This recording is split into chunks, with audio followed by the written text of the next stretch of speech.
नमस्कार दोस्तों, welcome to exam सोच पर। दोस्तों, आज के इस वीडियो में हम करेंगे इतिहास के 500 महत्वपूर्ण प्रश्न जो आपके सभी कॉम्पिटिटिव एग्जाम के लिए वेरी इंपॉर्टेंट क्वेश्चन हैं। तो इसलिए दोस्तों आप इस वीडियो को पूरा जरूर देखिएगा। वीडियो बहुत ही शानदार जबरदस्त होगी। चलिए शुरू करते हैं। पहला क्वेश्चन है, 1784 ईस्वी के बाद टीपू ने अपने राज्य को कितने प्रांतों में बांट दिया था? 7 प्रांतों में टीपू ने अपने प्रांत को बांट दिया था। कालीकट, तिरक्कन, कोचीन तथा त्रावणकोर 18वीं सदी में कहां के प्रमुख राज्य थे? केरल के प्रमुख राज्य थे। नेक्स्ट क्वेश्चन है, त्रावणकोर के राजा मार्तंड वर्मा के नेतृत्व में कब प्रमुखता मिली? 1732 में प्रमुखता मिली थी। 18वीं सदी के उत्तरार्ध में त्रावणकोर की राजधानी क्या थी? त्रिवेंद्रम थी। 18वीं सदी के उत्तरार्ध में त्रावणकोर की राजधानी त्रिवेंद्रम थी। सुजाउद्दीन कब से कब तक बंगाल का नवाब रहा? 1727 से 1742 ईस्वी तक सुजाउद्दीन बंगाल का नवाब था। नेक्स्ट क्वेश्चन, मुर्शिद कुली खान से सुजाउद्दीन का क्या रिश्ता था? दामाद था मुर्शिद कुली खान। मुर्शिद कुली खान का दामाद था सुजाउद्दीन। सुजाउद्दीन का बेटा सरफराज कब से कब तक बंगाल का नवाब रहा? 1745 से 1740 ईस्वी तक बंगाल का नवाब रहा सुजाउद्दीन का बेटा सरफराज। नेक्स्ट क्वेश्चन है, गिरिया नामक स्थान पर सरफराज की हत्या किसने की थी? अली वर्दी खान ने सरफराज की हत्या की थी। अगला क्वेश्चन है, 1724 ईस्वी में हैदराबाद राज्य की स्थापना किसने की थी? चिनकिलिज खान ने हैदराबाद राज्य की स्थापना की थी। दोस्त अली का उत्तराधिकारी कौन बना? सफदर अली बना था। दोस्त अली का उत्तराधिकारी सफदर अली बना था। अवध के स्वायत्त राज्य का संस्थापक कौन था? सआदत खां बुरहान उल मुल्क था अवध के स्वायत्त राज्य का संस्थापक। नेक्स्ट क्वेश्चन, सआदत खां की मृत्यु के बाद अवध का नवाब कौन बना? सफदर जंग बना था। सफदर जंग सआदत खां की मृत्यु के बाद अवध का नवाब बना था। टीपू के शासन में प्रांत क्या कहलाते थे? आसफी टुकड़ी कहलाते थे। टीपू के शासनकाल में प्रांत को आसफी टुकड़ी कहा जाता था। आधिकारिक भूमि को जोत में लाने का प्रयास किस व्यवस्था के द्वारा किया गया? प्रेरणा संलग्न अनुरोध के द्वारा किया गया। नेक्स्ट क्वेश्चन, टीपू ने मास्कट, आरमुज, जद्दा और अदन में किन्हें नियुक्त किया था? गुमास्ते को नियुक्त किया था। टीपू सुल्तान ने कब नौसेना बोर्ड का गठन किया था? 1796 ईस्वी में टीपू सुल्तान ने नौसेना बोर्ड का गठन किया था 1796 में। नेक्स्ट क्वेश्चन है, 1775 ईस्वी में अवध के नवाबों का निवास स्थान कौन सा शहर बना? लखनऊ अवध के नवाबों का निवास स्थान बना 1775 में। नेक्स्ट क्वेश्चन, अवध नवाब वंश के किस शासक ने राजा की उपाधि धारण की थी? सआदत खान ने राजा की उपाधि धारण की थी। अवध के स्वतंत्र शासकों की श्रृंखला में अंतिम शासक कौन था? वाजिद अली शाह अंतिम शासक था। वाजिद अली शाह। गद्दी प्राप्त करने के लिए अली वर्दी खान ने मुगल बादशाह मोहम्मद शाह को कितनी राशि प्रदान की थी? 2 करोड़ रुपए की राशि प्रदान की थी। नेक्स्ट क्वेश्चन, निजाम उल मुल्क आसफ जहां को कौन सा खिताब प्राप्त हुआ? दक्कन का वायसराय का खिताब प्राप्त हुआ। ऐसा प्रथम राज्य कौन था जिसने बेली चली की सहायक संधि स्वीकार की थी? हैदराबाद राज्य था। नेक्स्ट क्वेश्चन, नवाब सआदतुल्ला खान ने कर्नाटक राज्य की राजधानी किसे बनाया था? आरकाट को कर्नाटक राज्य की राजधानी बना था। सआदतुल्ला खान ने किसे अपना उत्तराधिकारी नियुक्त किया था? दोस्त अली को अपना उत्तराधिकारी बनाया था सआदतुल्ला खान ने। 1740 ईस्वी में दोस्त अली की हत्या किसने की थी? मराठों ने दोस्त अली की हत्या की थी 1740 में। मीर जाफर कब तक बंगाल का नवाब रहा? 1765 ईस्वी तक मीर जाफर बंगाल का नवाब था। नेक्स्ट क्वेश्चन, अगला क्वेश्चन है, बंगाल में दोहरी सरकार व्यवस्था की स्थापना किसने की थी? लॉर्ड क्लाइव ने बंगाल में दोहरी सरकार की व्यवस्था की थी। लॉर्ड क्लाइव ने। नेक्स्ट क्वेश्चन, यदि इन्हें यानी कि यूरोपियनों को ना छेड़ा जाए तो साहस देंगी और यदि इन्हें छेड़ा जाए तो काट काट कर मार डालेंगी, ये किसने कहा था? अली वर्दी खान ने कहा था। यूरोपियनों के बारे में अली वर्दी खान ने यह कहा था। 1856 में किसने अवध को ब्रिटिश शासन के अधीन कर लिया था? लॉर्ड डलहौजी ने ब्रिटिश शासन के अधीन कर लिया था अवध को 1856 में। जयसिंह ने यूक्लिड के रेखागणित के तत्व का अनुवाद किस भाषा में कराया था? संस्कृत भाषा में कराया था। जयसिंह ने नेपियर की रचना का अनुवाद किस भाषा में करवाया था? संस्कृत भाषा में करवाया था। किस अफगान सूरवीर ने फर्रुखाबाद की जागीर को स्वतंत्र राज्य में बदल दिया था? मोहम्मद खां बंगस ने बदल दिया था। अगला क्वेश्चन है, मोहम्मद खां बंगस की मृत्यु के बाद उसका उत्तराधिकारी कौन बना? कायम खां उसका उत्तराधिकारी बना। दक्षिण भारत में हैदराबाद के पास हैदर अली के अधीन किस राज्य का उदय हुआ? मैसूर राज्य का उदय हुआ था। नेक्स्ट क्वेश्चन, टीपू सुल्तान ने स्वतंत्र वृक्ष फ्रांस मैसूर मैत्री का प्रतीक स्थापित किया था? श्रीरंगपट्टनम में स्थापित किया था। टीपू सुल्तान किस क्लब का सदस्य बना था? जैकोबिन क्लब का सदस्य बना था टीपू सुल्तान। मार्तंड वर्मा का उत्तराधिकारी कौन था? राम वर्मा मार्तंड वर्मा का उत्तराधिकारी था। नेक्स्ट क्वेश्चन, राम वर्मा किस भाषा में धारा प्रवाह बातचीत करता था? अंग्रेजी भाषा में धारा प्रवाह बातचीत करता था राम वर्मा, अंग्रेजी भाषा में। नेक्स्ट क्वेश्चन है, 18वीं सदी का सबसे श्रेष्ठ राजपूत शासक कौन था? सबाज जयसिंह 18वीं सदी का सबसे श्रेष्ठ राजपूत था, सबाज जयसिंह। अगला क्वेश्चन, जयसिंह अन्य किस विद्या में निपुण था? महान खगोल शास्त्री थे जयसिंह, एक महान खगोल शास्त्री थे। जिज मोहम्मद शाही से किस कार्य में सहायता मिली थी? खगोल शास्त्र संबंधी पर्यवेक्षण में सहायता मिली थी जिज मोहम्मद शाही से जयसिंह को। रुहेले को किस अफगान का प्रभावशाली नेतृत्व मिला? बीर दाऊद का प्रभावशाली नेतृत्व मिला था, बीर दाऊद का। नेक्स्ट क्वेश्चन, 1721 ईस्वी में दाऊद की मृत्यु के बाद उसका उत्तराधिकारी कौन बना? अली मोहम्मद खां उसका उत्तराधिकारी बना था। 18वीं सदी के आरंभ में मैसूर की शक्ति किनके हाथों में थी?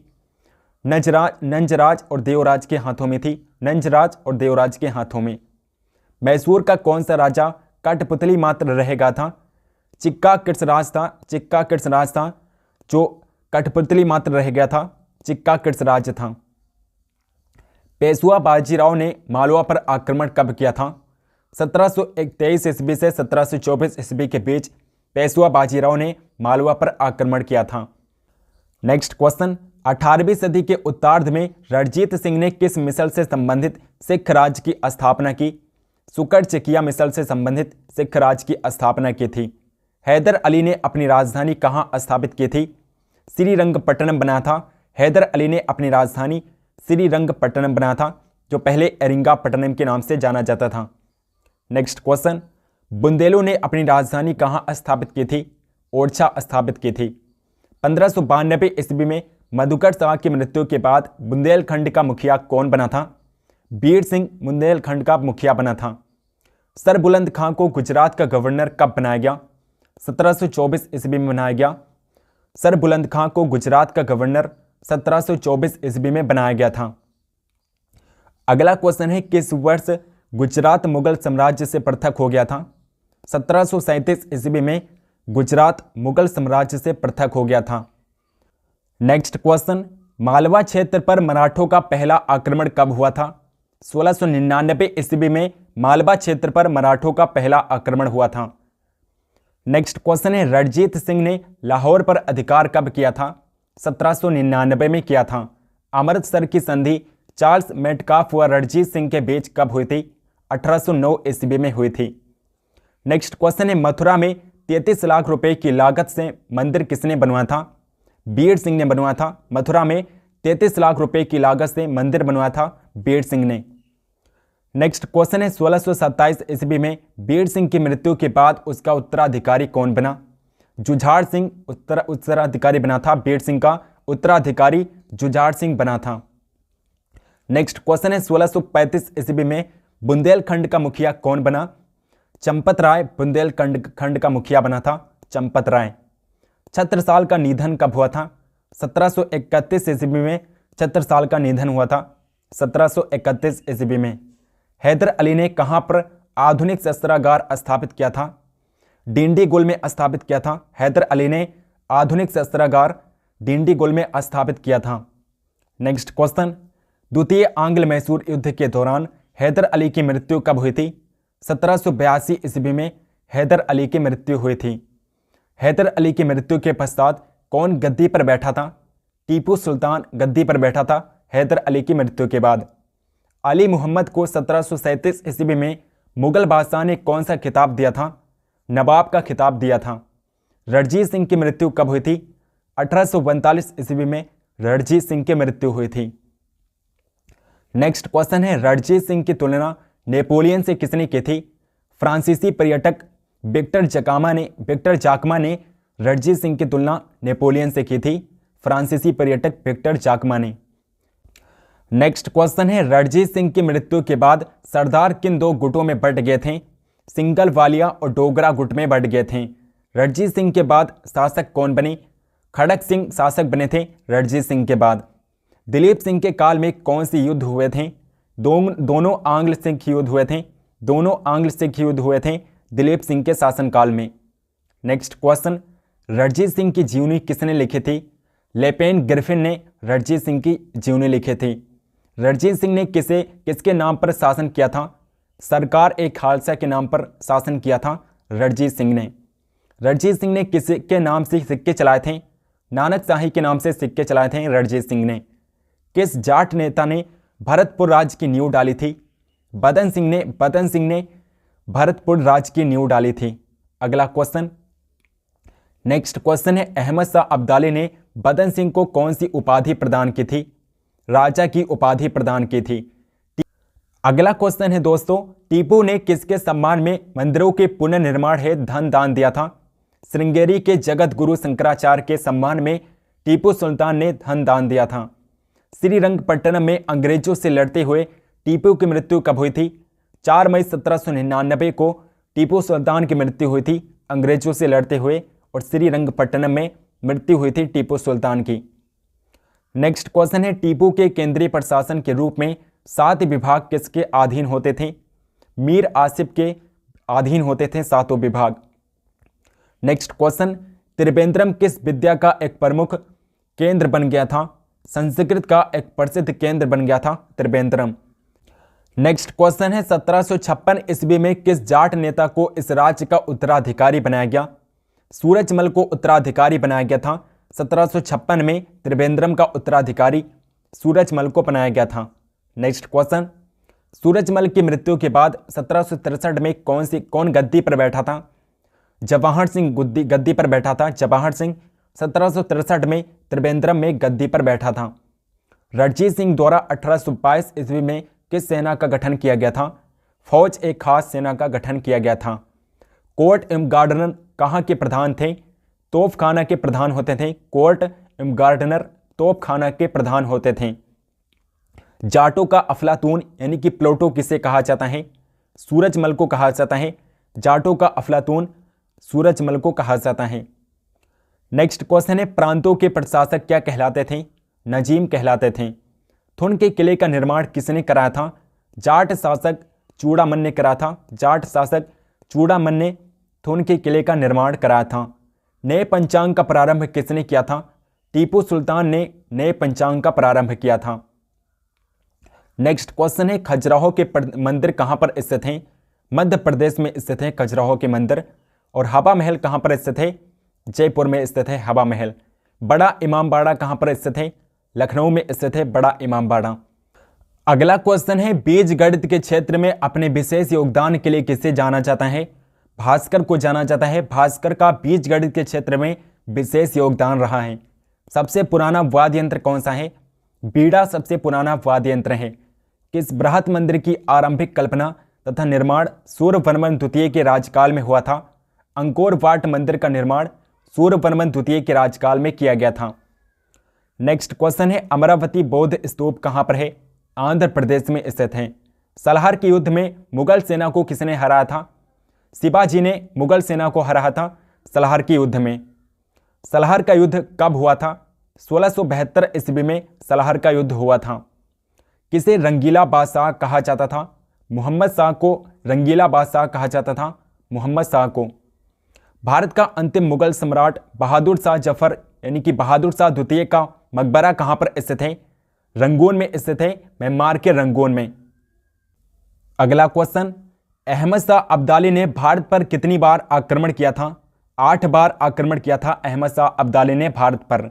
नादिर शाह ने भारत पर आक्रमण कब किया था? 1742 ईस्वी में नादिर शाह ने भारत पर आक्रमण किया था? शिवाजी के समय कितना राजस्व वसूला जाता था? भू राजस्व का 33% वसूला जाता था शिवाजी के शासनकाल में। आगरा की जामा मस्जिद का निर्माण किसने करवाया था? जहां आरा ने आगरा की जामा मस्जिद का निर्माण कराया था।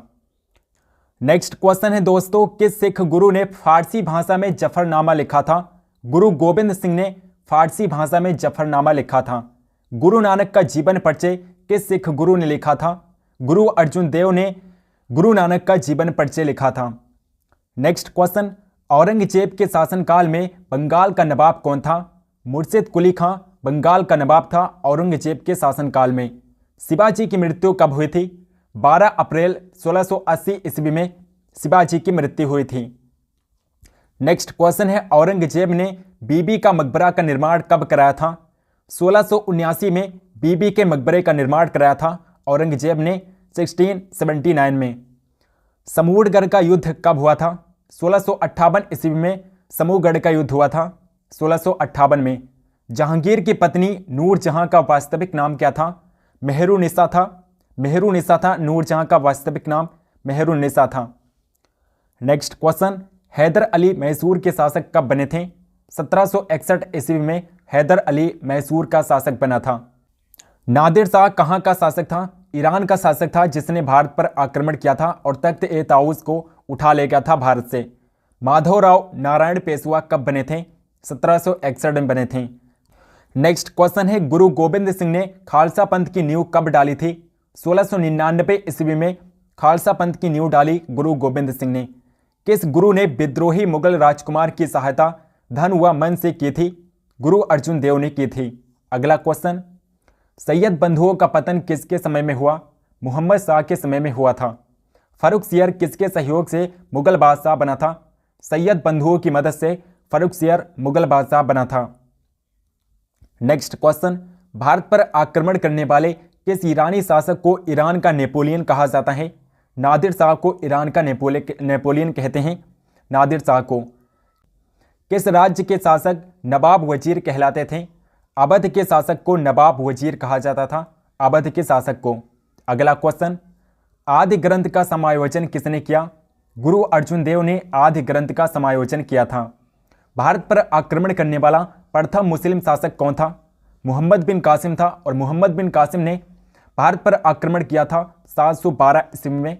भारत के सिंध शहर पर आक्रमण किया था मोहम्मद बिन कासिम ने भारत के सिंध शहर पर आक्रमण किया था 712 ईस्वी में और उस समय सिंध का शासक दाहिर था। मोहम्मद बिन कासिम के आक्रमण के समय सिंध का शासक कौन था? दाहिर शासक था। मोहम्मद बिन कासिम ने कौन से क्षेत्र जीते थे? सिंध और मुल्तान क्षेत्र जीता था मोहम्मद बिन कासिम ने 712 ईस्वी में जब आक्रमण किया था मोहम्मद बिन कासिम ने भारत पर। नेक्स्ट क्वेश्चन, भारत पर पहला तुर्की आक्रमण किसने किया था? 986 ईस्वी में गजनी के सुबक्तगीन ने भारत पर पहला तुर्की आक्रमण किया था 986 ईस्वी में। महमूद गजनवी किसका पुत्र था? सुबक्तगीन का पुत्र था महमूद गजनवी, सुबक्तगीन का पुत्र था और महमूद गजनवी ने भारत पर कुल 17 बार आक्रमण किया था। महमूद गजनवी गजनी का शासक किस वर्ष बना था? 998 ईस्वी में गजनी का शासक बना था।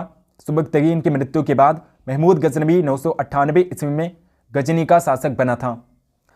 अगला क्वेश्चन, महमूद गजनवी ने भारत पर कितनी बार आक्रमण किया था? कुल 17 बार महमूद गजनवी ने भारत पर आक्रमण किया था। 1001 ईस्वी में गजनवी के आक्रमण का सामना किस हिंदू शाही वंश के शासक ने किया था? जयपाल ने सामना किया था गजनवी का 1001 ईस्वी में। गजनवी ने मुल्तान पर पहला हमला कब बोला था? 1006 ईस्वी में पहला हमला किया था मुल्तान पर महमूद गजनवी ने। नेक्स्ट क्वेश्चन, जब गजनी ने मुल्तान पर आक्रमण किया तब मुल्तान का शासक कौन था? अब्दुल फतेह दाऊद था। अब्दुल फतेह दाऊद मुल्तान का शासक था जब गजनी ने मुल्तान पर आक्रमण किया था। महमूद गजनवी जब 1009 ईस्वी में पेशावर पर हमला किया उस समय वहां का शासक कौन था? आनंदपाल था। आनंदपाल उस समय पेशावर का शासक था। सोमनाथ पर किसने आक्रमण किया था? महमूद गजनवी ने सोमनाथ पर आक्रमण किया था और महमूद गजनवी का ये 16वां आक्रमण था। सोमनाथ पर जो आक्रमण किया था महमूद गजनवी का ये 16वां आक्रमण था। नेक्स्ट क्वेश्चन है, महमूद गजनवी ने अंतिम हमला किसके लिए किया था? जाटों के विद्रोह को दबाने के लिए महमूद गजनवी ने अंतिम हमला किया था, जाटों के विद्रोह को दबाने के लिए। भारत में तुर्की राज्य का संस्थापक किसे माना जाता है? मोहम्मद गौरी को भारत में तुर्की राज्य का संस्थापक माना जाता है। मोहम्मद गौरी ने सबसे पहले भारत में कहां पर हमला किया था? मुल्तान पर सबसे पहले हमला किया था। मोहम्मद गौरी ने भारत पर मुल्तान पर सबसे पहले हमला किया था। नेक्स्ट क्वेश्चन, मुल्तान पर आक्रमण के समय मोहम्मद गौरी को किस शासक के हाथों हार का मुंह देखना पड़ा? गुजरात के शासक मूलराज के हाथों मोहम्मद गौरी को हार का सामना करना पड़ा, मूलराज के सामने। तराइन के प्रथम युद्ध में मोहम्मद गौरी को किसने हराया था? तराइन का प्रथम युद्ध 1191 ईस्वी में हुआ था और इसमें पृथ्वीराज चौहान ने मोहम्मद गौरी को हराया था। तराइन के दूसरे युद्ध जो 1192 ईस्वी में हुआ था, किसकी जीत हुई थी? मोहम्मद गौरी जीत गया था तराइन के द्वितीय युद्ध में और पृथ्वीराज चौहान हार गए थे। नेक्स्ट क्वेश्चन, पृथ्वीराज चौहान को बंदी बनाकर मोहम्मद गौरी कहां ले गया था? अफगानिस्तान लेकर गया था मोहम्मद गौरी पृथ्वीराज चौहान को बंदी बनाकर। चंदाबर का युद्ध जो 1194 ईस्वी में हुआ था, मोहम्मद गौरी ने किसे हराया था? कन्नौज के गाहड़वाल शासक जयचंद को हराया था चंदाबर के युद्ध में मोहम्मद गौरी ने। नेक्स्ट क्वेश्चन, मोहम्मद गौरी ने किसे दिल्ली और उसके आसपास के इलाकों को सौंपा था? कुतुबुद्दीन ऐबक को सौंपा था। दिल्ली और उसके आसपास के इलाकों को कुतुबुद्दीन ऐबक को सौंपा था मोहम्मद गौरी ने। कुतुबुद्दीन ऐबक जो कि मोहम्मद गौरी का वफादार गुलाम था और मोहम्मद गौरी का ही दामाद था कुतुबुद्दीन ऐबक। नेक्स्ट क्वेश्चन है, किसने नालंदा तथा विक्रमशिला को नष्ट कर दिया था? बख्तियार खिलजी ने, जो कि मोहम्मद गौरी का सेनापति था। बख्तियार खिलजी ने नालंदा विश्वविद्यालय और विक्रमशिला विश्वविद्यालय को नष्ट करा दिया था। बख्तियार खिलजी कैसे मारा गया था? 1206 ईस्वी में खोखरों के साथ युद्ध में बख्तियार खिलजी मारा गया था। खोखरों के साथ युद्ध में 1206 ईस्वी में। नेक्स्ट क्वेश्चन, महमूद गजनवी किस वंश से संबंधित था? यामनी वंश से था महमूद गजनवी, यामनी वंश से था। चंदाबर का युद्ध जो 1194 ईस्वी में हुआ था, मोहम्मद गौरी ने किसे हराया था? तो आप अभी पढ़ चुके हैं। चंदाबर के युद्ध में मोहम्मद गौरी ने जयचंद को हराया था।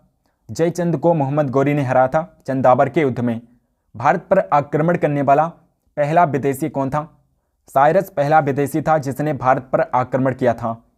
1745 में नादिर शाह ने किस मुगल शासक के समय भारत पर आक्रमण किया था?